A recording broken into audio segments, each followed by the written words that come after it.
Hey everybody, welcome back. Just want to do a quick video on the so-called controversy regarding the new Star Wars Rise of the Skywalker poster. Now, some of you may have seen online, I'm sure some of you have, especially if you are on YouTube, a lot of people going over the fact that there's something a little off with this poster. As much as I like the use of color in the poster, I have to admit I'm not that big of a fan. It looks very cartoony. I saw some people say it looks more like a video game cover. And indeed, I wish I could find the image. Somebody actually did it as a PlayStation 2 mock-up. And I have to admit, it actually looks spot on. It actually looked like the cover of a PlayStation 2 game. Now, the main thing is the image of the Emperor in the background there. So someone on Reddit posted this image. And as you can see here, there's Palpatine on the right, sort of, and then on the left is the teaser poster that was released. The image on the right is actually not Ian McDiarmid as the Emperor, either from Return of the Jedi or from Revenge of the Sith. In fact, it is actually a Hot Toys figure of the Emperor. Some people kind of ran with this image pretty fast, and I was like, and even I almost did. I actually got everything together, almost recorded a video, and then sort of life got in the way, and I was not able to record the video, which I'm kind of glad because I was able to do some research because I was like, well, wait a second, is this actually a Hot Toys image? Because first thing I did, once I had a little bit of time, was go to the Sideshow Collectibles website, and there is their current Emperor Palpatine figure up for sale, which is from Hot Toys. But went through some of the pictures that they had posted there, including this final image where you sort of have more of a straight-on look of the Emperor, including some of the stuff that comes with it. And actually, as a side note, I do want to say that this actually looks really, really awesome, especially with the throne and everything.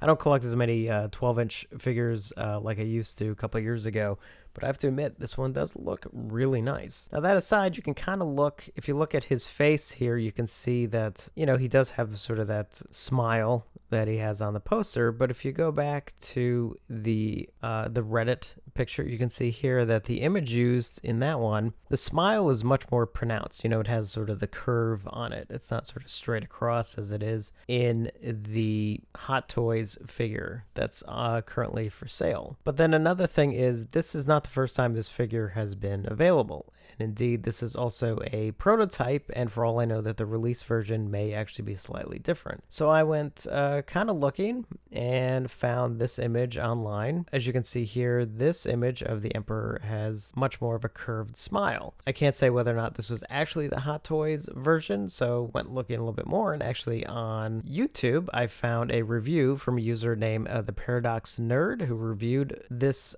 figure back in October of last year. I don't know whether or not it's this exact figure, or it is definitely a Hot Toys Emperor Palpatine figure. And in this screenshot that I took here, you can obviously see it definitely has the pronounced features. And if you look side by side, in fact, does look like pretty much the same figure. I mean, the lighting is obviously a little not as pronounced on the picture that the Reddit user used, but it's definitely the same image. And then if you go back to, as you can tell in the original poster, yep, that is definitely a Hot Toys figure that was used in the poster. Now, there's a couple weird things about this. I mean, one, the thing is, there are so many production photos, behind the scenes photos, that I'm sure they have access to at Disney and Lucasfilm that they could have used. Another thing I sort of find kind of odd, not that they even used the Hot Toys thing, but the fact that it's literally almost, with the exception of I think some additional work on the eyes, it literally is the Hot Toys figure on the poster. Now, this isn't some small little movie. Obviously, with the new Star Wars film, this is a film that costs, I don't know what the budget is, let's say it's probably in the neighborhood of $250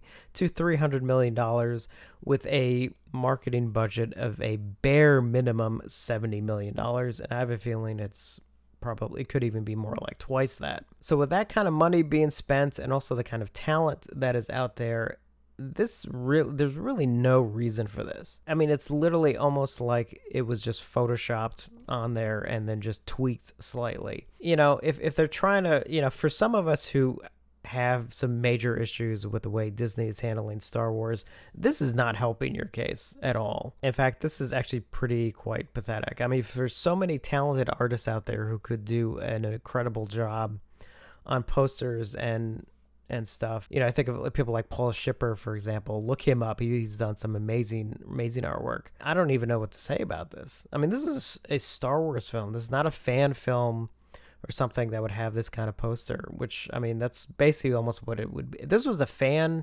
film poster or just something someone did for fun, that would be one case. But this is the actual teaser Star Wars poster. I'm really not happy with the way the new Star Wars films are being handled in any way. Although I do want to end this video on an up note, and I'll probably handle this in another video.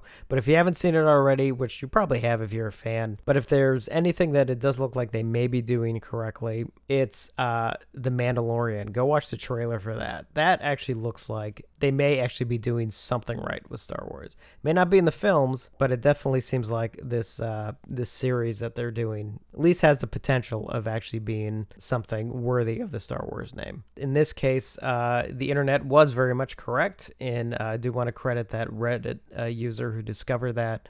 I'm glad I didn't jump on it, though. I think some people, in this case, it did turn out, but in other cases, I've noticed people jumped on stories and then they turned out not to be true. For all of our cases who are doing videos and things, let's kind of do just a tad more research before we jump on something. But definitely in this case, very much, I mean, I don't know what else to say about it. So let me know your thoughts on this whole scenario. And as always, thank you for watching, and I will see you on the next one.